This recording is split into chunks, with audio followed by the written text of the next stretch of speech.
Hello friends, non parametric test with MS Excel के अंदर आज हम सीखेंगे काई स्क्वायर टेस्ट और आज हम इसमें कवर करेंगे टेस्ट ऑफ इंडिपेंडेंस, जिसे काई स्क्वायर टेस्ट ऑफ एसोसिएशन कहते हैं। Chi square test of independence एक नॉन पैरामीट्रिक टेस्ट है। The chi square test of independence determines whether there is an association between categorical variables, that is whether the variables are independent or related.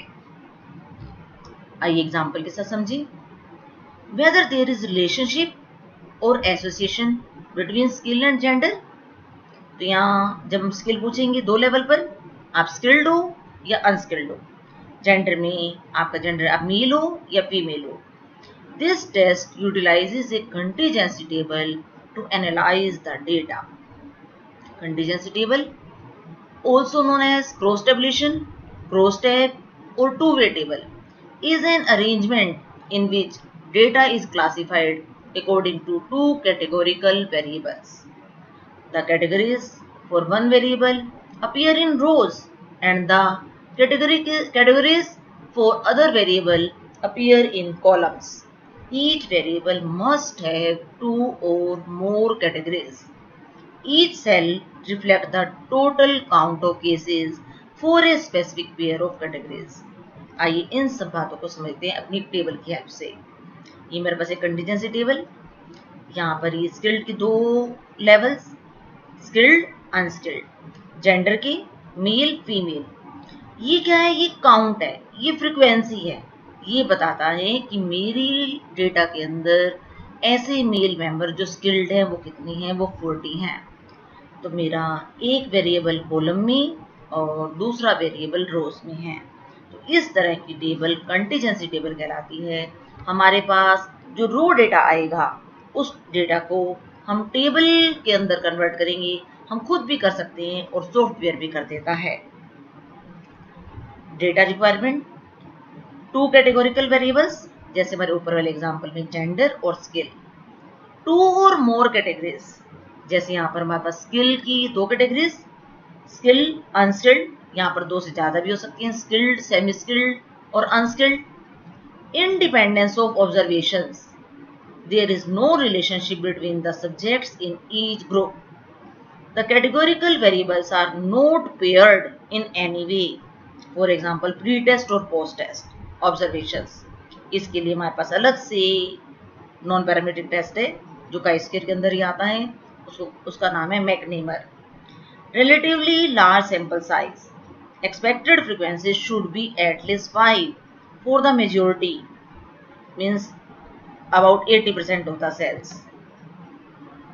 काई square test में degree of freedom का हमारा formula अलग है। Contingency table के अंदर R means row, C means column, जितनी rows होंगी, जैसे हमारे पहले वाले एग्जांपल में कितनी रोज 2, कॉलम्स कितनी 2, r minus 1 means 1, c minus 1, 2 minus 1, तो यहाँ हमारा जो बनेगा 1। तो आइए ये 1 क्यों होता है इसको सीखें।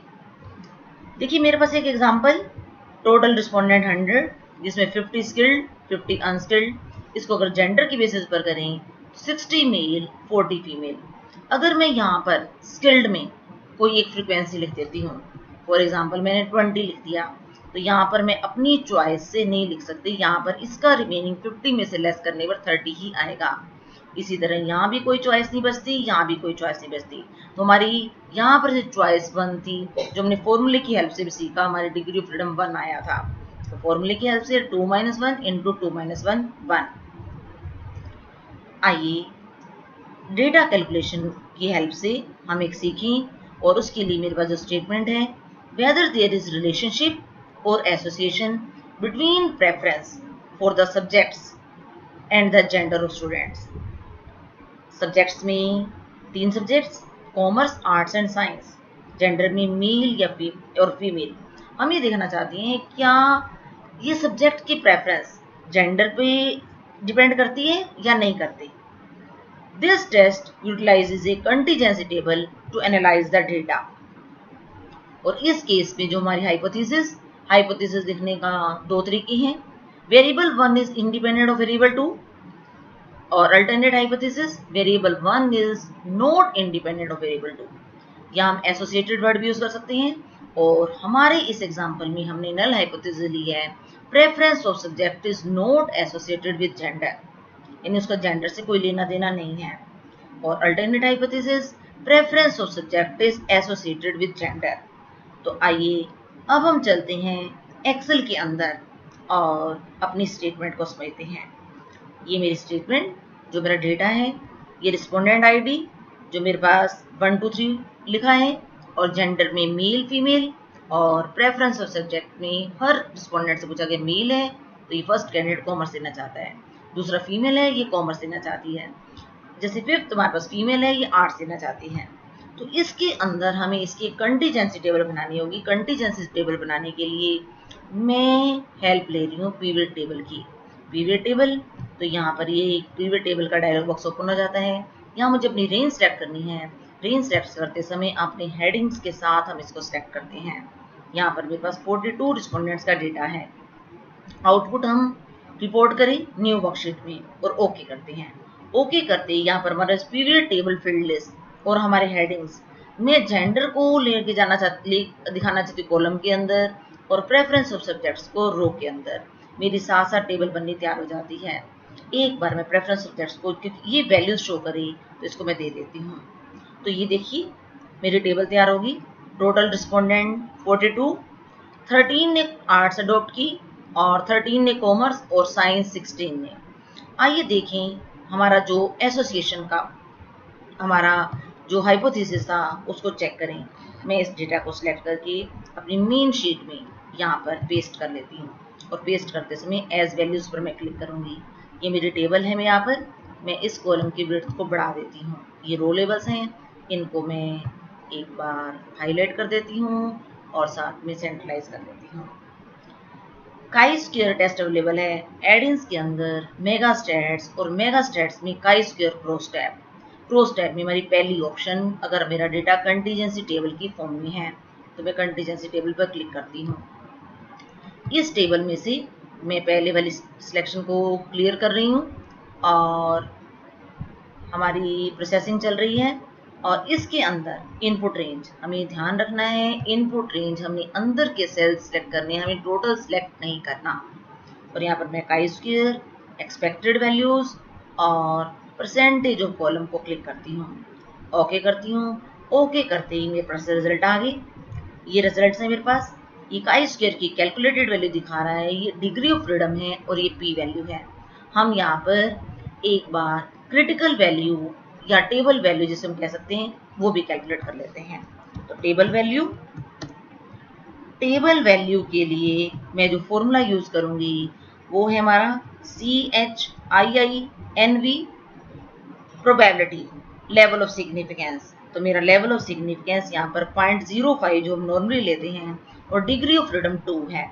2 हम कैलकुलेट भी कर सकते हैं और आउटपुट ने भी दे दिया है। 2 मीन्स हमारी कॉलम 2 रोज 3, 2 - 1 इंटू 3 - 1, तो हमारा 2 आ गया। एंटर करते हैं तो ये मेरी टेबल वैल्यू आ गई। इस टेबल वैल्यू को मैं हाईलाइट कर देती हूँ। आइए अपने रिजल्ट समझते हैं स्लाइड्स के अंदर। ये हमारे रिजल्ट्स, ये देखिए ये रिजल्ट हमारे आ गए। हमने इस कैलकुलेटेड वैल्यू का कंपैरिजन करना है इस क्रिटिकल वैल्यू या टेबल वैल्यू से। मेरी कैलकुलेटेड वैल्यू छोटी है क्रिटिकल वैल्यू से। आइए डिसीजन रूल्स। जब हमारी कैलकुलेटेड वैल्यू छोटी हो तो नल हाइपोथेसिस को एक्सेप्ट करो। एक्सेप्ट करो मीन्स हमारी यहाँ वैल्यू, एक बार फिर चेक करते हैं, हमारी वैल्यू बड़ी है, हमारी वैल्यू बड़ी है तो हम अपनी नल हाइपोथेसिस को रिजेक्ट कर देंगे। रिजेक्ट करने मतलब देयर इज नो एसोसिएशन, तो हाँ रिजेक्ट करने पर हमारा जो कंक्लूजन निकल कर आएगा देयर इज एसोसिएशन।